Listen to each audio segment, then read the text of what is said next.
रहेंगे उत्तराखंड के मसूरी के होटल व्यवसायियों के सामने आने वाले कुछ समय में पेयजल की एक भारी दिक्कत सामने आ सकती है। राष्ट्रीय हरित अधिकरण ने देहरादून के जिलाधिकारी को मसूरी झील के पानी के व्यावसायिक उपयोग को पूरे तरीके से बंद करने के निर्देश दिए हैं। एनजीटी ने कार्तिक शर्मा बनाम उत्तराखंड सरकार की याचिका पर सुनवाई करते हुए मंगलवार को यह आदेश जारी किया। एनजीटी ने अपने आदेश में कहा कि मसूरी झील, धोबी घाट और वाटर स्प्रिंग के प्राकृतिक पानी का व्यवसायीकरण नहीं किया जा सकता।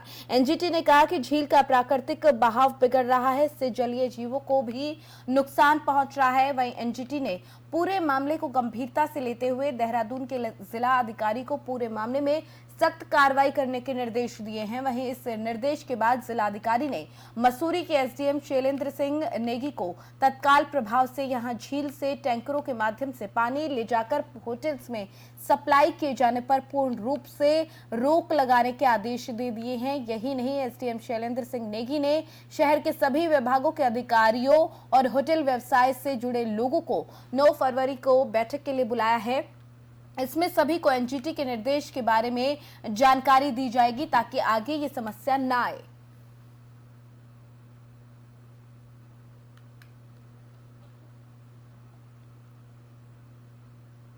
वहीं हरिद्वार में उस वक्त हड़कंप मच गया जब बैरागी कैंप में भारी मात्रा में दवाइयों का एक जखीरा मिला। जानकारी के मुताबिक गड्ढा खोदकर ये दवाइयां यहां पर दबाई गई थी। घटना की जानकारी मिलते ही मौके पर पुलिस यहां पर पहुंची। एसडीएम पूर्ण सिंह राणा और ड्रग्स इंस्पेक्टर अनीता भारती ने जब जेसीबी की मदद से गड्ढा खुदवाया तो वहां का नजारा देखकर उनके होश उड़ गए। गड्ढे में भारी मात्रा में सरकारी दवाइयां जैसे कि विटामिन, कैल्शियम और आयरन की पेटियां मिली, जिसके बाद इस मामले में मुकदमा दर्ज करने के आदेश दिए गए। जानकारी के मुताबिक ये दवाइयां कोरोना काल के दौरान मंगाई गई थी। जानकारी के मुताबिक ये भी सामने आया है कि बैरागी कैंप में गड्ढे के अंदर से मिली दवाइयों की वैलिडिटी अभी तक बाकी है, तो कुछ दवाइयां एक्सपायर हो चुकी हैं। एसडीएम का कहना है कि अगर दवाइयां एक्सपायर भी हुई तो उनको डिस्पोज नियम के अनुसार किया जाता है। भगवानपुर में इसका एक सेंटर बना हुआ है जहां पर दवाइयों को डिस्पोज किया जाता है। उन्होंने कहा कि भारी मात्रा में गवर्नमेंट सप्लाई की भारी मात्रा में विटामिन, कैल्शियम और आयरन की दवाइयां बरामद हुई हैं, लेकिन इनको तरीके से जो नियम है उनके तरीके से डिस्पोज नहीं किया गया था। अगर ये एक्सपायर होने की वजह से डिस्पोज की गई थी, लेकिन अगर इनको जो अवैध तरीके से इन दवाइयों को जो जखीरा है यहाँ पर दबाया गया था तो उसको लेकर मामला जो है उसमें जांच चल रही है। मुकदमा दर्ज कर लिया गया है और गंगा किनारे सरकारी दवाइयां मिलने की वजह से आसपास के इलाके में हड़कंप जरूर है।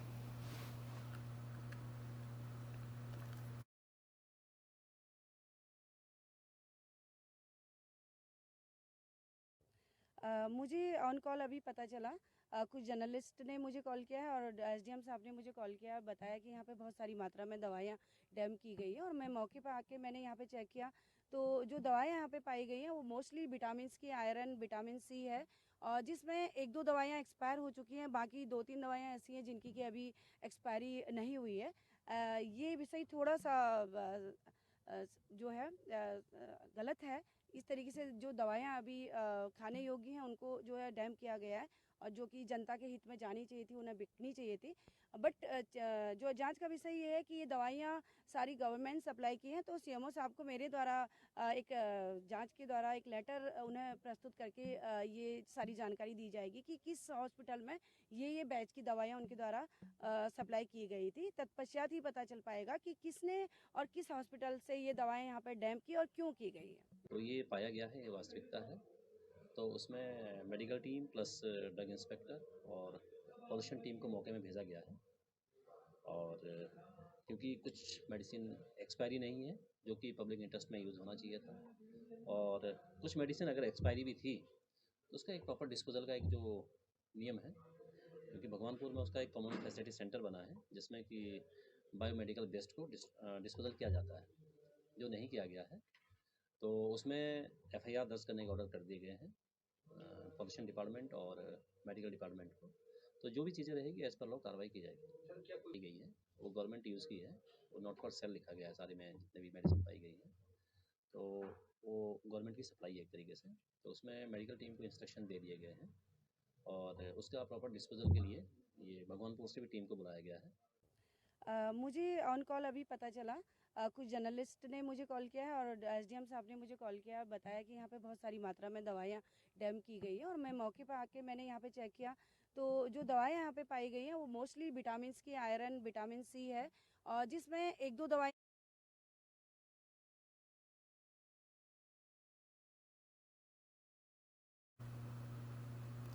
पौड़ी विधानसभा की समस्याओं पर गौर न फरमाने पर विधायक राजकुमार पौड़ी ने अधिकारियों को निर्देश दिए हैं कि वो जल्द से जल्द जनता की समस्याओं को निस्तारित कर ले।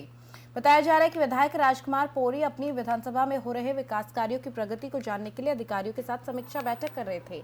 बैठक में राजकुमार पौड़ी ने कहा कि पेयजल किल्लत की समस्या अब भी जस की तस है। विभाग पाइपलाइन से हो रहे लीकेज को ठीक नहीं कर पाया, जिसके बाद जनता बार बार विधायक से सवाल कर रही है। विधायक राजकुमार ने कूड़े के समस्या का निस्तारण न होने, सड़कों में गड्ढा मुक्त न होने और शहर में अवैध अतिक्रमण जैसी कई समस्याएं ऐसी हैं, इनको लेकर नाराजगी जाहिर की है और अधिकारियों को दिशा निर्देश दिए हैं कि जल्द से जल्द इन समस्याओं को सुधार लिया जाए ताकि आगे लोगों को इस तरीके की समस्याएं ना आए।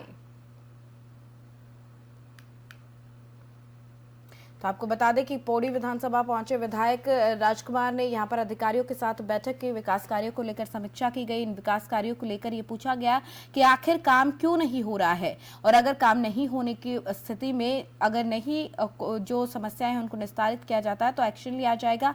लेकिन उसके अलावा यहाँ पर विधायक की तरफ से जो अधिकारी हैं उनको सवाल भी पूछे गए कि जनता नाराज हो रही है कि आखिर आज तक भी जो कूड़े की समस्या है वो निस्तारित क्यों नहीं की गई है, और इस तरीके की और भी कई समस्याएं हैं जिनको लेकर यहाँ पर सवाल पूछे गए और ये कहा गया कि जल्द से जल्द इन समस्याओं का समाधान निकाला जाए ताकि आम जनता परेशान ना हो।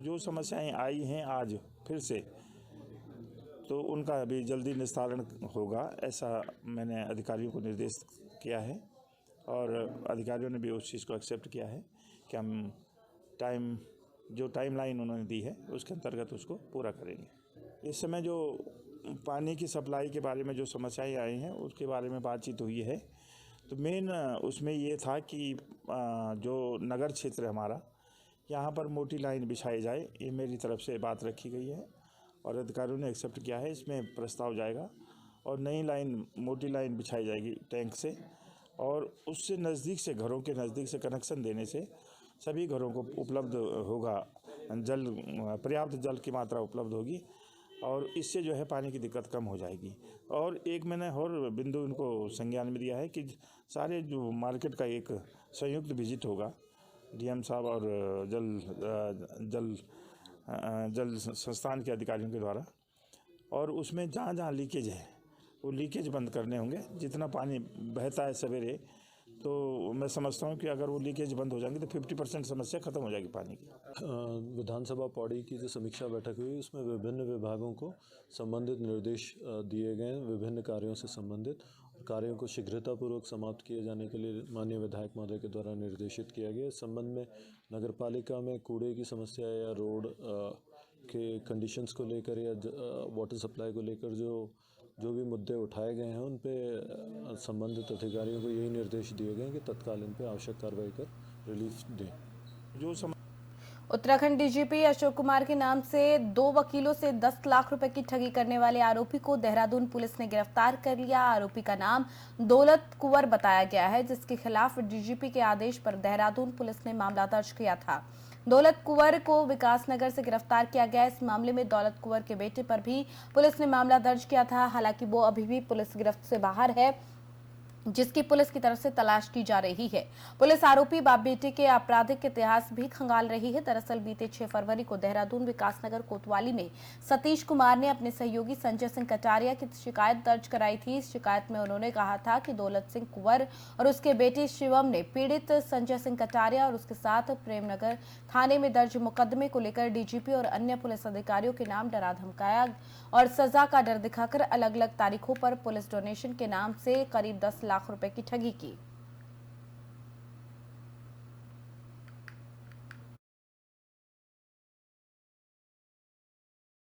और ये अपने आप को दलित समाज का नेता मानता है और मैं भी इसे अपना नेता मानता था। मेरा बहुत अच्छा दोस्त है। जिस कोर्ट में आज मैं इसके खिलाफ वादी बन के खड़ा हूँ ना, इस कोर्ट में मैंने, मेरी मम्मी ने, मेरे पापा ने, मेरे भाई ने, मेरे दोस्त ने, संजय भाई ने इसके जो है जमानतें भरी हैं, इसकी, इसके घरवाली की, इसके पापा की।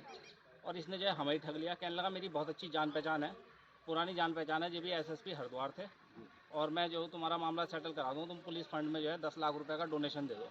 और उसके बाद जो है 9 तारीख को जब हमारा एक साथी को गिरफ्तार कर लिया तो हमें अपनी ठगी का पता चला।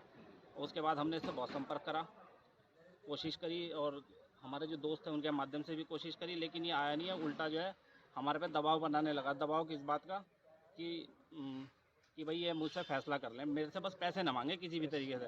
और हमारे 10 लाख रुपए इसके पास हैं, इसने लिए हैं 10 लाख रुपए, 3.5 लाख एक बार, 1.5 लाख एक बार, और 5 लाख रुपए एक बार। कुछ ये सुनने में आया, कुछ रिकॉर्डिंग एविडेंस है हमारे पास, वो हमने कोर्ट में जो है जमा कर दिया। चैट भी है हमारे पास, और वॉइस रिकॉर्डिंग भी है इसकी। और इसकी जो थोड़ा सा मीडिया को बताने का चेष्टा करेंगे कि किस तरह की रिकॉर्डिंग एविडेंस है। इसने जो है अपनी और उच्च अधिकारियों की बात रिकॉर्ड करता था ये, और हमें भेज रहा था ये विश्वास दिलाने के लिए कि भाई मेरी बहुत अच्छे संबंध है उच्च अधिकारियों के साथ, और मैं राजनीतिक व्यक्ति हूँ। 16 राज्यों में मेरा संगठन है, 5 लाख लोग मेरे सदस्य हैं।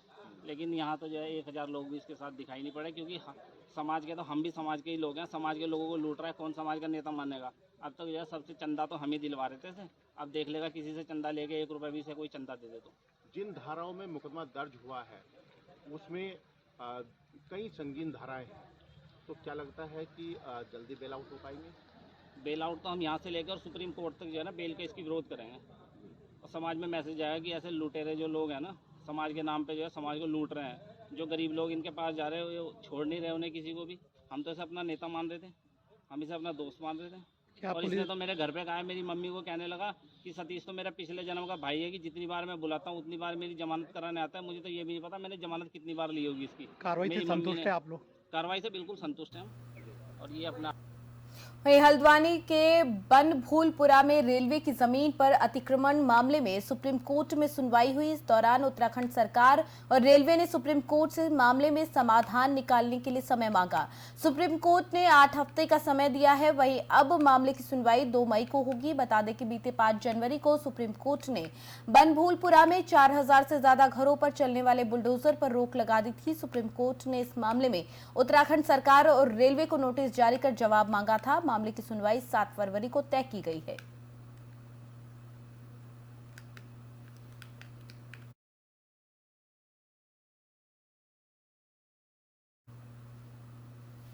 चारधाम यात्रा को लेकर सरकार के स्तर पर तैयारियां जोरों शोरों से चल रही हैं। वहीं चारधाम यात्रा की तैयारियों को लेकर पर्यटन सचिव सचिन कुर्वे ने कहा कि इस बार चारधाम यात्रा में रजिस्ट्रेशन मैंडेटरी होगा। फोन कॉल और व्हाट्सएप के माध्यम से श्रद्धालु अपना रजिस्ट्रेशन करा सकेंगे। इसके साथ ही तमाम मूलभूत सुविधाओं के लिए उत्तराखंड के सभी विभाग आपस में समन्वय और सामंजस्य बनाकर चलेंगे, ताकि चारधाम यात्रा के दौरान श्रद्धालुओं को किसी भी किस्म की दिक्कत ना हो। पर्यटन सचिव सचिन कुर्वे ने यहां पर यह भी कहा कि चारधाम यात्रा के दौरान हेली सर्विसेज व्यवस्थाएं भी पहले की तरह संचालित रहेंगी। हालांकि बुकिंग और अन्य संबंधित कार्रवाई सिविल एविएशन डिपार्टमेंट के तहत होगी, लेकिन हेली सर्विसेज के दौरान चारधाम दर्शन को आने वाले तीर्थयात्रियों को किसी भी प्रकार की परेशानी ना हो, उनकी चारधाम यात्रा सुगम और सरल हो। इसके लिए चारधाम यात्रा मार्गों पर पड़ने वाले सभी हेलीपैड्स पर पर्यटन विभाग की ओर से एक अधिकारी को तैनात किया जाएगा, ताकि तीर्थयात्रियों को सुगमता से चारधाम की यात्रा कराई जा सके।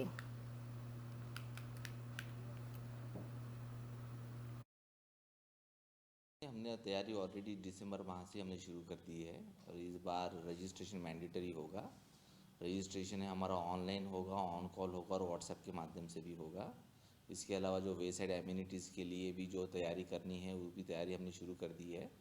और वे साइड एम्यूनिटीज़ के सापेक्ष में जो सुलभ इंटरनेशनल द्वारा जो तैयारी की जा रही है 15 अप्रैल तक हमारे ऑलमोस्ट 36 ब्लॉक्स हमारे तैयार भी हो जाएंगे। तो यात्रा की चारधाम यात्रा की तैयारी हमारी शुरू है। जानते हैं कि गत वर्ष बड़ी भारी संख्या में तीर्थयात्री श्रद्धालु हमारे प्रदेश में आए, हमारे धामों में आए, और एक नया रिकॉर्ड कायम हुआ था।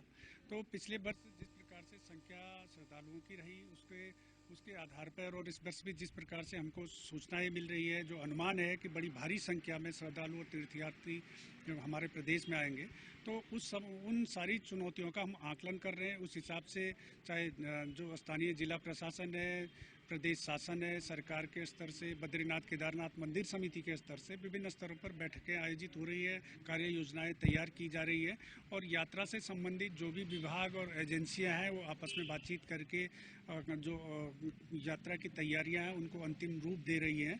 और जैसे इस संदर्भ में मैं ये भी वो करना चाहूँगा कि जैसा कि आजकल मीडिया में जो सिमट की आपदा को लेकर के उसके कारण जो बद्रीनाथ हाईवे है उसको लेकर जो कुछ भ्रांतियां हैं उनको बारे में भी मैं स्पष्ट करना चाहूँगा कि वर्तमान में ऐसी कोई परिस्थिति नहीं है।